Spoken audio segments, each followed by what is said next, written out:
I'm Matt, CEO of AdBeacon, and today we're going to talk attribution models. Attribution models basically decides who gets credit for the sale, and knowing when to use each model is huge for us as media buyers. So let me give you a quick rundown of some of the attribution models we have here at AdBeacon. Let's get into it. We're going to start with first click. First click gives all the credit to the first ad someone interacts with, basically the first touch point. Let's say you're running a video ad campaign on Meta. A customer sees your video, clicks through, but doesn't buy until weeks later after searching directly on Google. First click helps you prove that your video was what kicked off that customer journey. In short, if you're focused on top-of-funnel impact and knowing what captured that customer's attention, first touch is probably your go-to model. The pros of first touch? It's great for spotting ads and creatives or channels that are starting new customer journeys. The cons? It'll likely ignore what channel, paid or organic, actually converted the sale and drove the revenue.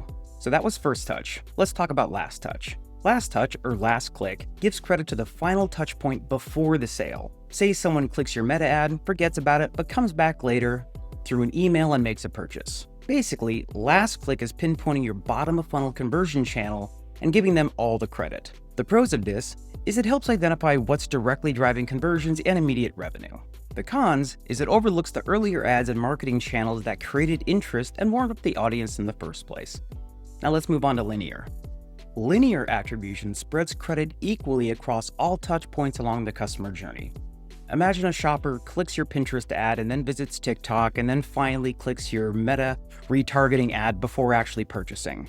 Linear tells you that every one of those steps matters so you don't accidentally shut off an important middle of funnel campaign that could be helping push those customers from the middle of funnel interest to the bottom of funnel conversion.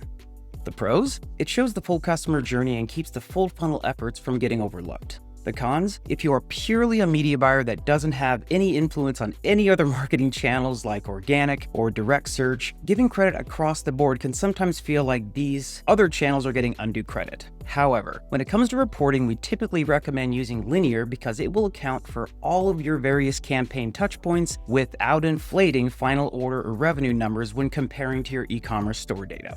So if you take nothing else away from this, linear is more or less our go-to for reporting. Okay, full impact as we call it. Full impact attribution zooms way out. It looks at how all your channels influence customers over time. Let's say your TikTok videos get a ton of views, but low direct sales. Full impact might show that those viewers converted later through branded search or email. It's perfect for big picture planning and budget allocation across your funnel. However, full impact is typically going to inflate your overall sales and revenue numbers, so we don't really recommend this for reporting or optimization. It's more of your 30,000-foot view, aerial gut check for seeing the bigger picture. The pros of this? It can be excellent for strategic planning across channels and seeing how all of your marketing efforts are working together. The cons? Because the data can get messy or inflated when you're focusing on the impact of a single channel like Meta or Google, we recommend simply using full funnel to see the big picture but not for making granular optimization decisions. Okay, let's move on to some attribution models you may not have heard of before. Next, we have Lighthouse. AdBeacon's own attribution model. It's all about providing fractional credit like linear, but only to the paid channel you're optimizing. Here's an example. If you're running Google and Meta campaigns, but you're just optimizing for Meta in our Meta optimization dashboard. If your journey had 4 clicks, 2 for Meta ads, 2 for Google ads, for a total of 1 sale at $100. Lighthouse will ignore the Google ads and give your Meta ads fractional credit for each of those Meta clicks. 2 clicks, $50 per click, still equating to 1 sale. This is so you can know the direct impact those Meta campaigns specifically while still seeing accurate sales numbers and revenue numbers. You can use this model on any of your connected ad platforms in AdBeacon so you can optimize faster and more accurately. Overall, Lighthouse is designed for optimization. So if you want solid, verifiable, click-based numbers to make faster decisions, like turning off underperforming creatives or scaling winners, Lighthouse gives you the clean optimization data you've been looking for. Next up is paid linear. Paid linear works the same as linear attribution that we talked about earlier, but only applies to your paid ad channels, as well as your email channels if that's something you're tracking as well.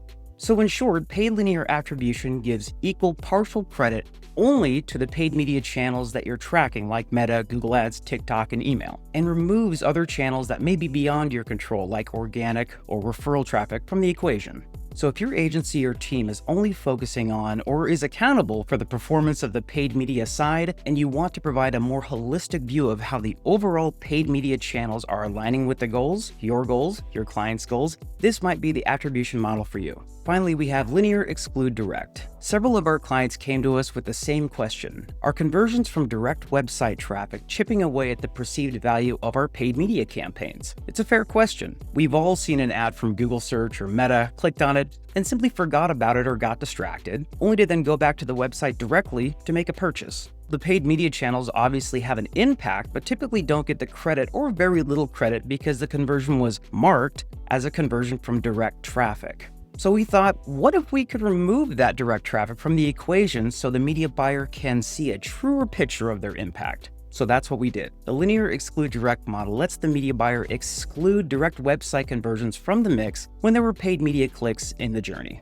Now, if a customer went directly to the website like repeat customers often will, direct will still get the credit. But if the customer clicks on a Meta ad, then a Google ad, then went directly to the website to purchase, only Meta and Google will get the equal partial credit, and the direct traffic won't dilute the impact you show your clients. Overall, and taking all these attribution models into account, we highly recommend Lighthouse for optimizing and linear exclude direct for reporting to ensure you don't have inflated sales or revenue numbers. So basically, every attribution model tells a different story. The key is picking the one or two that fit the problem you're trying to solve, whether it's big picture strategy, reporting, or the day-to-day optimization AdBeacon is known for. I hope this helps.